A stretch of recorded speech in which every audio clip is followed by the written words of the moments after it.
We're here to solve the Sudoku by Ashish Kumar with a symmetric candy canes type theme.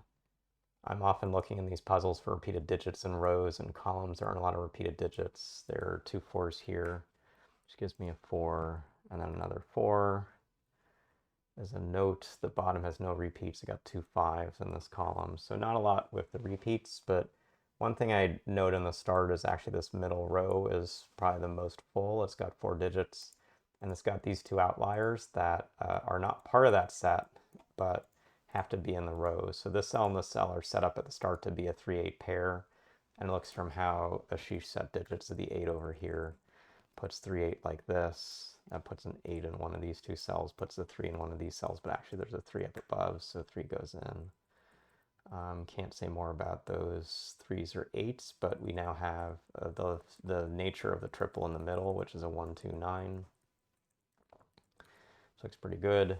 So 5 6 7 left over and only a 6 seeing it, but we have for, let's see, the digit 7, a place we can put in a note, and that note is going to now limit just to just be 7, which means this is 6 and 5. That completes this as a 5, says this is 1 7 9. In some path, this has to then be 2 8. This is 1 6 9 to finish that spot. So these middle rows look to be the key starts to the puzzle is set by Ashish. Still working through other digits. Actually, this 8 and this 8 gave us this 8, which puts in 2 notes up here. Those 8s on the left give us this 8 here and another 8 then in this box. Let's look back at the digit 3. I've got a note I can put into one of these cells, which puts a note over here. I still have 3 options over there, and looks like 3 options up in this top box, but just looking back at sort of even this note style, like this channel through is interesting. This 4 and this 4, put a 4 up here as well, and that forms a 3-4 pair, which hopefully will help us out. Actually forms a second 3-4 pair, that's interesting. And this 4 and this 4 work together then even to give a reduction to just these 2 cells being able to be a 4 on the side. Still working through some of the things that means, and it may just be good to make sure we've marked different notes we can have. So we've got 2 6s putting another 6 into this box. The 7 and the 7 have just these options for a 7 here. Also means we just have these options for a 7 here. So we're getting some limitations in the grid. This is sometimes the case where without other immediate things just popping out, sort of your radar for cells that probably want to have some numbers is going to stand out. Like this cell with all these other numbers around it could be a naked single, but it looks like 1 9 is really not constrained there. But this is another cell my eye's drawn to. So the box already has 1 4 6 7 8 9. So 2 3 5 are the only other digits I'm thinking about, and 2 and 3 are here. So this is a naked single. For 5 is the only digit left it can be. That puts a 5 down here.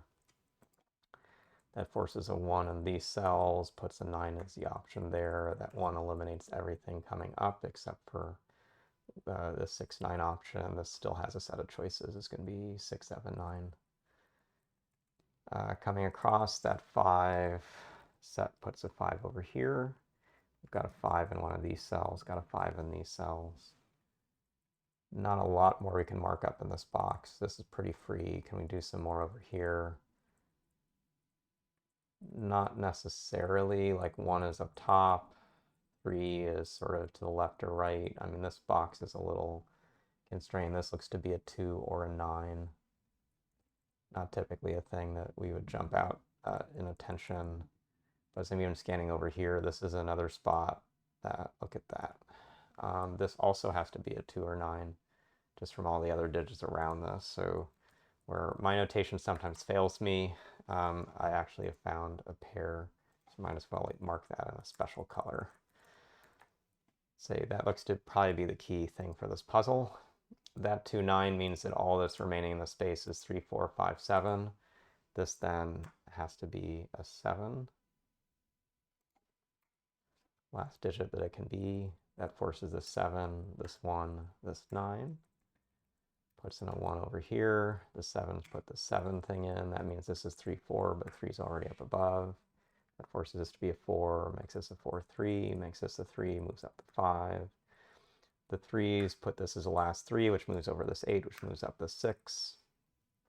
So we actually have 2 and 4 as the last digits here.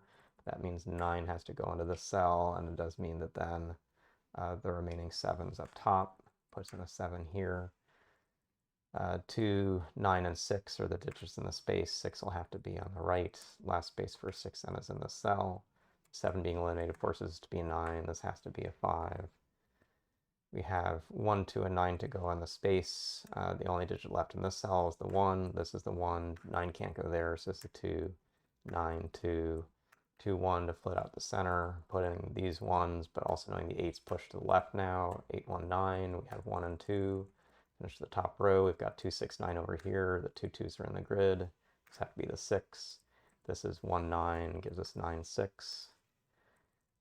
We've got 2, giving 2, 4, 4, 3. Last digit here of a 9, and completing this box of a 7. So pretty good puzzle. I think it's narrow in its initial steps, really focused on this middle set of pieces, finding like a naked single here. I think this observation that you have a 2, 9 is probably fairly forcing, and I think I got a little lucky to just catch that in doing my scanning. But again, one of the tricks is to see where you most lack your notes and just be diligent about those rows or columns. So we ran into that and got the rest of the puzzle pretty well. So hopefully you enjoyed watching how I solved the Sudoku puzzle, and we'll see you again soon.